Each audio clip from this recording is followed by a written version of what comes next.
강재인은 전화를 끊고도 한동안 움직이지 못하였습니다. 집안을 무너뜨려야 한다. 그 짧은 한마디가 그녀의 심장을 깊이 파고들었습니다. 그 집안이라는 건 도희를 죽게 만든 세리와 기찬, 그리고 그 뒤에 숨은 사람들까지 포함된 이야기겠지요. 그녀는 조용히 속삭였습니다. 이제 감정이 아닌 전략으로 움직이겠습니다. 다음 날 아침, 회사 복도에 또 다른 익명 전단이 붙어 있었습니다. 김도윤 성추행 사건, 침묵은 공범입니다. 직원들의 시선은 차가웠고 김도윤은 말없이 자리를 지나갔습니다. 그 순간 한 여직원이 다가와 작게 말했습니다. 본부장님, 저는 믿습니다. 이런 식의 공격은 명백히 누군가가 의도적으로 퍼뜨린 겁니다. 도윤은 잠시 놀란 표정으로 고개를 들었습니다. 혹시 그 게시글을 처음 본 시간이 기억나십니까? 그 직원은 고개를 끄덕였습니다. 금요일 밤 11시 37분이었습니다. 사내 메신저에 익명 링크가 올라왔습니다. 이 정보는 결정적인 단서가 되었습니다. 도윤은 보안팀을 통해 메신저 로그를 요청하였고 그 결과 최초 유포자는 세리의 부계정으로 확인되었습니다. 같은 시각 강세리는 황기찬을 찾아갔습니다. 이대로는 도윤을 쫓아낼 수 없습니다. 대표님 권한으로 징계를 내려주십시오. 기찬은 조용히 커피를 마시며 답했습니다. 너무 서두르지 마세요. 불씨는 던졌고 이제 언론이 알아서 키울 것입니다. 그 순간 노트북 화면에 메일 한 통이 도착했습니다. 보낸 사람은 강재인. 제목은 간단했습니다. 진실을 알릴 시간입니다. 기찬은 표정을 굳히며 화면을 응시했습니다. 도유경은 오피스텔에서 아침을 준비하고 있었습니다. 혼자 먹는 밥, 조용한 공간. 하지만 그녀의 표정은 오히려 평온해 보였습니다. 이때 한 통의 문자가 도착했습니다. 황기만이 당신 명의의 보험을 해지하였습니다. 유경은 휴대폰을 내려놓고 조용히 말했습니다. 그 사람은 끝까지 자기 책임을 지지 않는군요. 자신의 삶마저 그렇게 해지해버리는 셈이지요. 그녀는 노트북을 열고 이혼 확정서, 위자료 청구, 양육권 문서를 정리하였습니다. 모든 것이 완벽하게 준비되어 있었습니다. 회사의 기자회견장. 강재인은 정면에 서 있습니다. 그녀는 단호한 목소리로 말했습니다. 김도윤을 둘러싼 이번 사건은 고의적으로 조작된 명예훼손입니다. 사내 로그와 메시지 기록을 통해 익명 폭로가 내부 인사에 의해 의도적으로 퍼졌다는 것이 확인되었습니다. 기자들의 플래시가 쏟아졌습니다. 제인은 말을 이었습니다. 우리는 더 이상 침묵하지 않을 것입니다. 사실을 사실대로 밝히고 책임을 분명히 묻겠습니다. 이 소식을 들은 강세리는 분노하며 기찬을 찾았습니다. 이건 당신 때문입니다. 저 혼자 다 뒤집어쓰게 생겼어요. 기찬은 무표정하게 대답했습니다. 이제 우리도 무너지겠군요. 거짓말도 전략이 될 수 없는 순간이 온 겁니다. 세리는 눈물을 흘리며 외쳤습니다. 이렇게 끝나면 안 돼요. 아무도 제 편이 아니에요. 기찬은 조용히 그녀를 바라보며 말했습니다. 이제 와서 무슨 말이 필요하겠습니까? 우리가 무엇을 했는지 돌아볼 시간입니다. 며칠 뒤 사내 공청회. 김도윤은 직원들 앞에서 말했습니다. 이번 사건은 단지 한 사람의 명예 문제가 아닙니다. 조직 전체의 신뢰를 위한 시험대였습니다. 저는 버텼습니다. 그리고 이제 저보다 더 많은 분들이 일어서 주시리라 믿습니다. 회의실은 침묵에 쌓였다가 조심스럽게 박수가 번졌습니다. 그날 밤 강세리는 황기찬을 마지막으로 찾았습니다. 우리 여기서 끝인가요? 기찬은 조용히 대답했습니다. 너무 먼 길을 돌아왔습니다. 이제는 정리할 때입니다.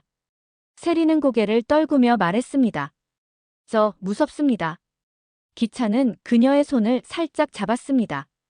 그것은 위로도 동정도 아닌 조용한 작별 인사였습니다. 다음 날 아침 강미란 상무는 사직서를 작성합니다.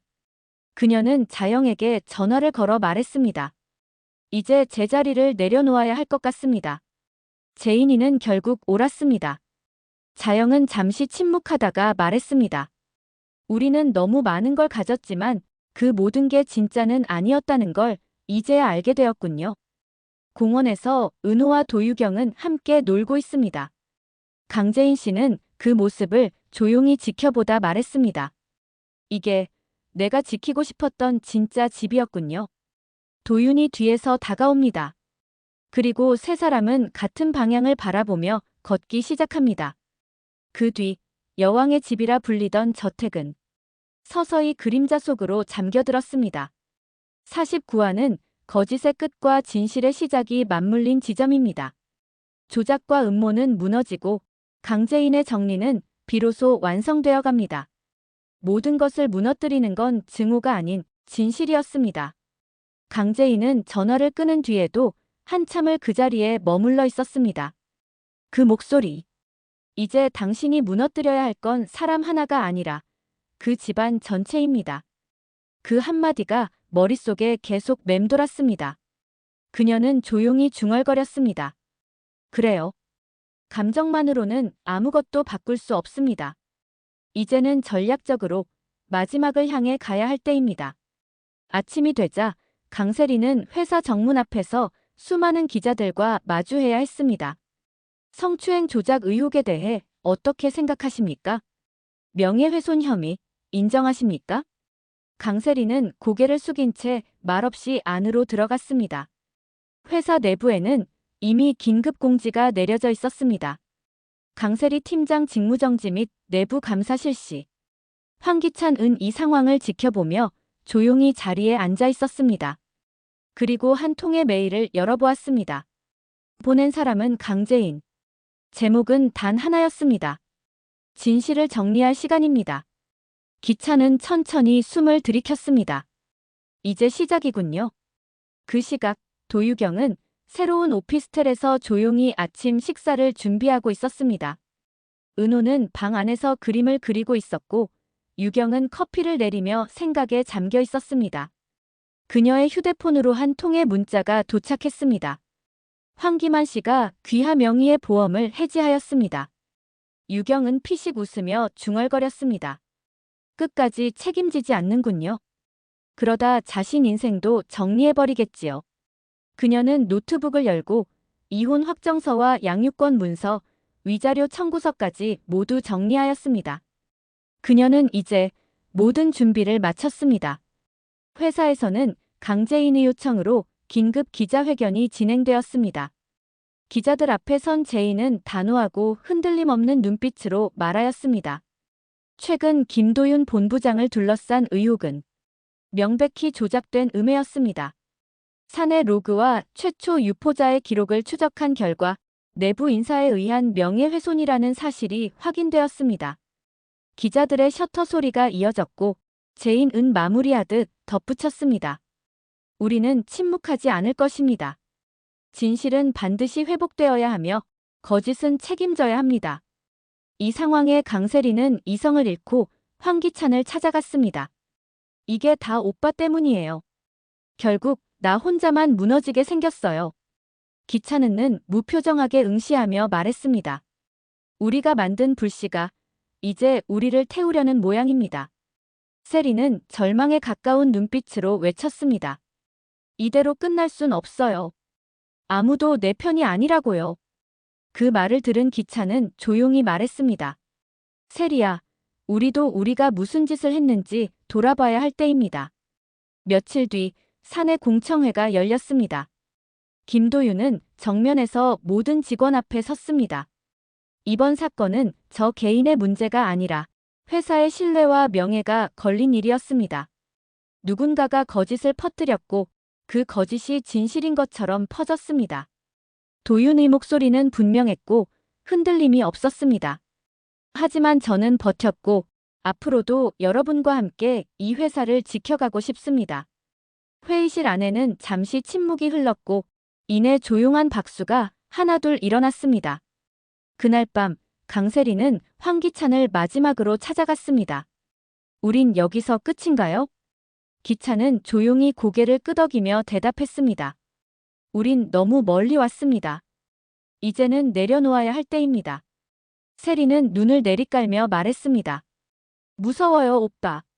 기차는 처음으로 그녀의 손을 잡았습니다.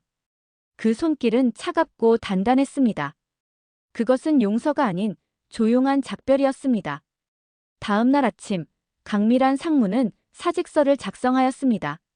그녀는 자영에게 전화를 걸어 말했습니다. 이제 제가 내려올 시간입니다. 제인이가 결국 옳았습니다. 자영은 말없이 고개를 끄덕이며 응답했습니다. 우리는 모든 걸 가졌다고 생각했지만 정작 지켜야 할 건 없었다는 걸 이제야 알게 되었네요. 그리고 마지막 장면. 햇살 좋은 오후, 공원. 도유경과 은호가 함께 웃으며 걷고 있었습니다. 조용히 그 모습을 바라보던 강재인 은작은 목소리로 말했습니다. 이게 내가 지키고 싶었던 진짜 집이었군요. 뒤에서 다가온 도유는 그녀 곁에 섰습니다. 그녀는 미소 지으며 그의 손을 잡았습니다. 그 세 사람은 같은 방향을 바라보며 천천히 나아갔습니다. 그 뒤편으로 여왕의 집이라 불리던 저택은 서서히 어둠 속으로 가라앉았습니다. 50화는 끝의 시작이자 무너진 왕좌 위에 새로운 진실이 자리 잡는 시간입니다. 가족이라는 이름, 권력이라는 그림자 속에서 정의는 조용히 다시 태어납니다. 강재인의 마지막 정리는 누군가를 무너뜨리기 위함이 아니라 지켜야 할 사람들을 위한 선택이었습니다. 제인은 구독을 좋아합니다.